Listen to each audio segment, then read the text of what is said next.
President Trump is having an absolute meltdown on social media, this time over a statement from 6 Democratic lawmakers who served in uniform, in which they remind troops that they have an obligation and right to disobey any illegal order. Just why is the president so worked up over reminding people not to commit crimes? And more importantly, why do I know a little bit about disobeying illegal orders? Because I received one in combat and I disobeyed it. I'm Paul, U.S. Army combat veteran. Let's talk about it, and I'll share with you guys a story about Afghanistan. Okay, so a group of Democratic lawmakers who served in uniform, including Elisa Slotkin, Mark Kelly, Jason Crow, Chrissy Houlihan, and Chris DeLuzio, issued a statement accompanied by a video in which they said the following: "We know that you are under enormous stress and pressure right now." This was addressed, of course, to uniformed service members, particularly those operating in the Caribbean, conducting strikes against boats near Venezuela. They said, "We know you're under enormous stress and pressure right now. Americans trust their military, but that trust is at risk. This administration is pitting our uniformed military and intelligence community professionals against American citizens like us. You all swore an oath to protect and defend this Constitution," the lawmaker said. They continued, quote, "Right now, the threats to our Constitution aren't just coming from abroad, but from right here at home. Our laws are clear," they added. "You can refuse illegal orders. You must refuse illegal orders. No one has to carry out orders that violate the law or the Constitution." Now, this is a reminder of something that is universally true, guys. Since at least the Second World War, a soldier cannot say, "Well, my boss told me to do this horrible thing, therefore it made it okay." That's not a defense. Just like if your boss tells you to steal money from the company, you're still going to jail. It's not any different. So the hot take from these lawmakers is to remind people, hey, you have a right to not commit crimes. You have an obligation to not commit crimes. And in the UCMJ, it is totally clear. It's right there. Here it is. Article 92. You are subject to punishment, the punishment of Article 92, failure to obey an order or regulation, if you violate or fail, if anyone violates or fails to obey any lawful general order or regulation, or if you have knowledge of any other lawful order issued by a member of the armed forces, which it is his duty to obey or fails to obey the order, or if you're derelict in the performance of your duties. Now, that seems straightforward, right? If you ask a soldier, "Hey, soldier, go steal this money from the charity jar in the company area and put it in your pocket," you can't sit there and be like, "Well, I didn't commit a crime. I didn't steal anything." Not true, right? Just because you're given an order doesn't mean that you have to follow it. And again, you are under UCMJ prohibited from following an unlawful order, because then you're just committing a crime. Now, let's talk about the president's reaction. This is a summary of Trump's truths, his tweets.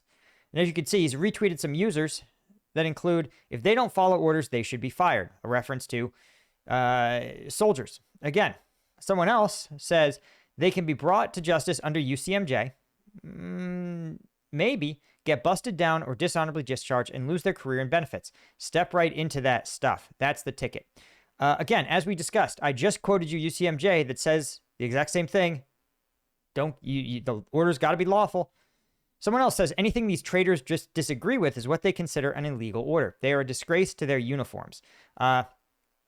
Again, they are not prescribing what is and isn't an illegal order. It's up to the soldier themselves. As a soldier, you can't outsource it, right? Then they call them the president of the United States, calling Democratic elected representatives domestic terrorists, always causing chaos and destruction, destroying people's lives.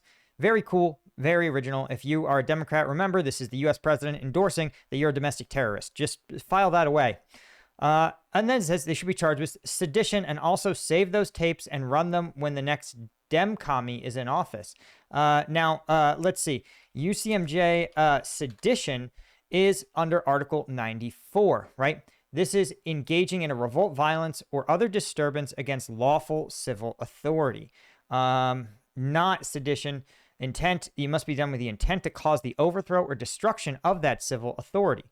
So again, it's not sedition because you have to, if you were let's say you're a soldier, you receive an order, you go, I think this is unlawful, I'm not going to follow it. You still haven't committed sedition. Again, you can go, you mount a defense in a court-martial, you say, I thought this order was unlawful. And honestly, a lot of the time, and I'll tell you this in my story, a lot of the time, the people in authority will pretty quickly back off when they get reminded of the actual law around an order. Right? It also, sedition, it has to be performed in concert with other people. And again, sedition under UCMJ. So it doesn't apply to Democratic lawmakers, even if you believed their goal was to undermine civil authority, which again, as I pointed out, they are advocating, they're reminding soldiers, don't commit a crime, right? Again, seditious conspiracy. Every one of them should be frog marched out of them at 3 a.m. with Fox News cameras filming the whole thing. This is, again, a statement from the President of the United States. It is not seditious conspiracy. Again, it's don't commit crimes. FYI, guys, the law and order president seems to think crime only is a problem when it's happening in a city for some reason. Right? Now, Trump continues. He said, this is from the president's own mouth. It's called seditious behavior at the highest level. Not true. Each one of these traitors to our country should be arrested and put on trial. Their words cannot be allowed to stand. We won't have a country anymore. An example must be set. Then he signs it. Again, then Trump forgets that he already demanded. Then he switches to talking about Jimmy Kimmel. Fascinating. Now, here's the insane part, is that why is it, what kind of orders is the president planning on giving out when you tell people, hey guys, just don't commit crimes, even if someone orders you to do it? Results in seditious behavior, highest level, traitors arrested, put on trial, words cannot be allowed to stand. We won't have a country anymore. An example must be set. Now, I want to share my own story, right? And then we're going to talk about another story from a different war that I think is even more illustrative of why this obligation exists, right? So I received an illegal order actually in combat, and the situation was this. I was on what's called the QRF, right? My platoon, and we got a call that a neighboring unit, or a unit that was at our FOB but operated in a different area, had hit an IED, and that one of their lead vehicles had been destroyed, and that they had actually shot the individuals who had in place the IED. And so we responded, and by the time we got there, any fighting had passed, and they were beginning to recover. Luckily, no one had been severely injured. No one required a medevac, and it was just about securing the scene and collecting up the damaged vehicle and towing it back to the base to be repaired or disposed of, right? But there was a catch. You see, by the time we had arrived, the two individuals who had been shot, planting planted the IED was what they said, or were trying to trying to flee the scene after having planted it. It wasn't honestly, looking back, it wasn't super clear that they were combatants, but they were no, they were filming it. They were military age males. Okay. So these guys show up, right? So they bring one of them is KIA, right? But the other enemy, he is very much alive, and he is lying. He had been dumped on the ground next to a military vehicle, right? And I was like, I got there. The person in charge of the patrol was a squad leader, right? So I was a lieutenant at the time, so he was below me. So I was in charge of this situation. I was the ranking officer on the scene. And so I say, hey guys, what's going on with this dude? He's just lying here. They go, oh, he's a combatant. And I'm like, well, he's in our custody. And under the law of war, he's now a POW. He's a combatant. He's alive. And combat has passed. He is a prisoner of war. And I go, he's a wounded prisoner of war. We don't have any of our own wounded. Treat him. And so I order my medic, begin treatment of this guy. Now, my medic is an experienced dude, right? And he looks him up and down and goes, this guy, he is not going to make it. I go, okay. Our legal obligation under the law of war and under U.S. law is to treat this POW, right, as we would treat one of our own soldiers, right? And so I say, hey, do your best you can for this guy. Again, as though he were one of our own, right? because maybe one day it will be one of our own, and we should know what to do, right? If nothing else, right? And I say we're also going to call a medevac, again, because he is a prisoner of war, he is in our custody, and we are obligated to provide him with medical treatment if all of our troops have been treated. So the medevac is called. This guy is getting an IV. Again, there's an understanding. This guy is receiving comfort care. But then the company commander of this neighboring unit arrives. He outranks me. And he marches up. He says, "Who's this guy you're treating?" I say, "Well, they reported it's a combatant. He was engaged. He's alive. We called the medevac. Medevac's on its way." He says, "Fuck this guy. Turn him over to the Afghans." Now, that is an unlawful order. He is a prisoner of war in American custody. And we can't legally just stop treating him, say, "Fuck this guy, give him to the Afghans." That is not, there is no carve out in the law of war that says if you technically make it someone else's problem, then they're not a POW anymore. And so I'm stuck, literally standing there, staring at this captain who outranks me, who just told me to commit a war crime, right? To abandon treating a POW. And what do? Well, here's what I don't do. I don't obey that order. Instead, and I got really lucky because, yeah, I could have been like, "Fuck you, sir. That's an illegal order." But that's not one that turns the situation combative between me and the superior officer. And I'm going to lose, right? So I need to try to preserve this guy's ego and let him see my side. And by the way, there's other soldiers around. And there's a rule in the officer corps: you don't fight with each other when the soldiers are around. So how do I get this guy how do I tell him he just gave me an illegal order and I'm not going to follow it without being an asshole? And that's where his Afghan interpreter chimes in and really sort of saves the day. He doesn't realize it because he adds some other thing like, "Yeah, fuck that guy." And that's when I'm like, great, because I can't lecture a captain, but I can lecture an interpreter. So I turn to the interpreter. I go, "Interpreter, here's where you don't understand. We're American soldiers bound by the Geneva Convention. We can actually get in a lot of trouble if we don't follow every rule of the Geneva Convention. And so technically, this guy actually became a POW. So we can't be like, fuck this guy, right? So there's some things that we have to do for him because he's a POW. And we can't just be like, leave him, right?" And then I looked over at the captain and he got the message. He realized, oh shit, one, he's right. The Geneva Convention does apply to this guy. Two, this junior officer just told me that he's thinking about this guy as a POW. So even if I issue him this order, even if I force him to follow it, he can turn around, go to the authorities, and say, technically, dude, I watched this guy de facto execute a POW, allow a POW to die for lack of medical treatment, or fail to render appropriate medical treatment. And so once the gears clicked into place, he turned and he said, yeah, I think we should keep that medevac going. I was like, yeah, I know. Right? So again, was this like a high stakes Miley massacre? No, but it was, it was a fundamental principle of what it means to be an American soldier. I always told my soldiers that when Afghans see the American flag, they know that the good guys are here. And being the good guys doesn't mean only helping people you like. It doesn't mean only protecting civilians when it's convenient. It doesn't mean following the law of war when it's expeditious. It means doing the right thing all the time, even to people you despise, even to people who just tried to kill you. That's the law of war. And that's what it means to be an American soldier.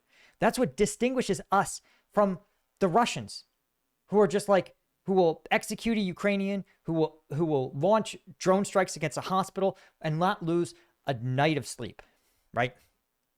American soldiers don't behave that way. And when we fall short of it, American military's own system punishes them severely.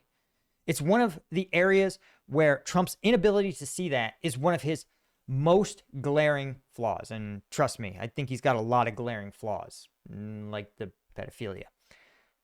Now, I want to tell you guys about one other story that I think is really salient to today's military. We know that the Trump administration is launching a series of strikes against boats in Venezuela. Those boats are civilian vessels. They're not flagged military vessels. They're not armed, and it's not at all clear what the intent of those people is. And it's not clear that what their legal combatant status is. But what they are not is uniformed members of a military.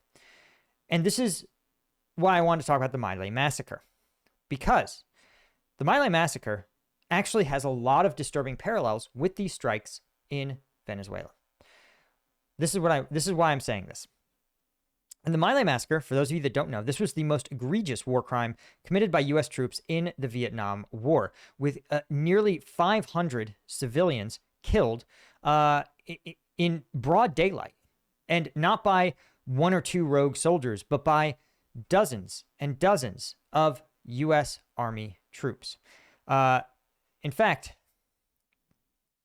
but who was convicted of it? Well, despite dozens of soldiers participating, the only person convicted of it was the lowest level officer in the chain of command, Lieutenant William Calley, because he was seen as being the orchestrator of the most egregious killing. Now, where things get interesting is the orders he received, because Calley's defense was that he was told by his captain, Ernest Medina, right, to eliminate everyone.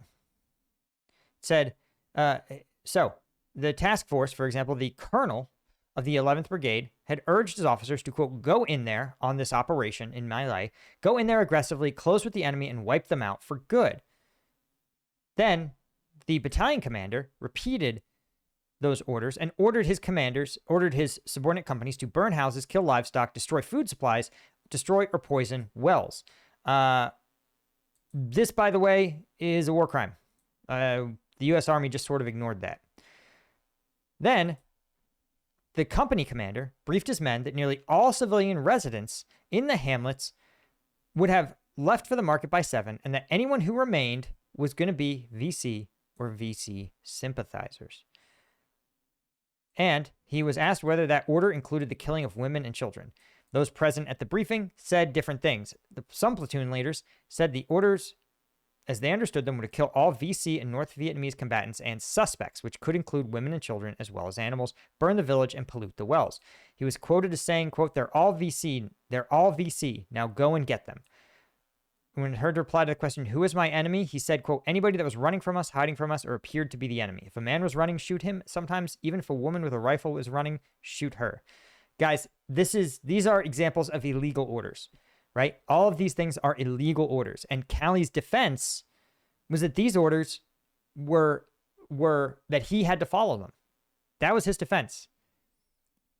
At Calley's trial, one defense witness testified that he remembered Medina instructing to destroy everything in the village that was, quote, walking, crawling, or growling. Jesus Christ. Right? The area was designated by the task force at the brigade level, actually above the brigade level, as a free fire zone where American forces could employ artillery and airstrikes even in populated areas without considering the risk to civilian or non-combatant lives. One rifleman reported, quote, we were told to leave nothing standing. We did what we were told, regardless of whether they were civilians. So what happened? Well, Lieutenant Calley's troops entered the village, encountered no firefights, no resistance, and simply began to kill everyone. Women, children, old men, women cooking breakfast, villagers getting ready for market day. In fact, because they thought it was the U.S. Army, they didn't panic or run away. They thought this was just a routine search, right? And of course, this was part of a over an hour-long killing spree by the soldiers of this first platoon. This is, and just horrific stuff. But what I want you guys to understand is that William Calley, his defense was that, guys, I got a lawful order. They told me they were combatants. I didn't think twice. I killed them and ordered my troops to do so. Now, this is like truly egregious. But the principle is absolutely the same as the killings of these Venezuelan boats, right? Someone tells you something like, hey, if that's a boat driving in these waters, they're combatants, they're enemy. And is there a weapon? No. Is it a military vessel? No. Then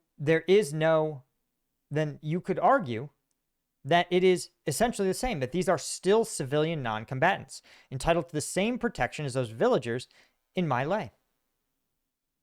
So that is why the congressmen say these things, is to say, listen, this is an obligation that you have as U.S. soldiers. We don't do these things. William Calley went on trial, right? Notably, many of the higher commanders didn't, and that's its own problem.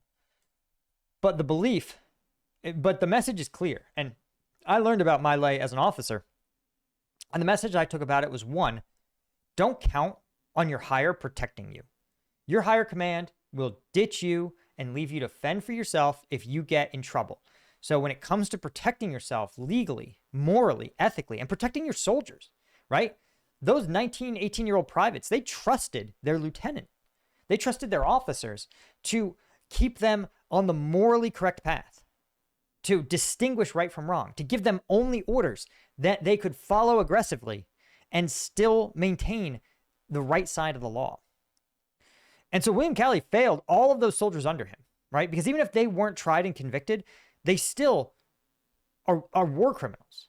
They're still monsters that killed civilians wantonly. Obviously, those civilians are, I mean, my heart breaks for them, right?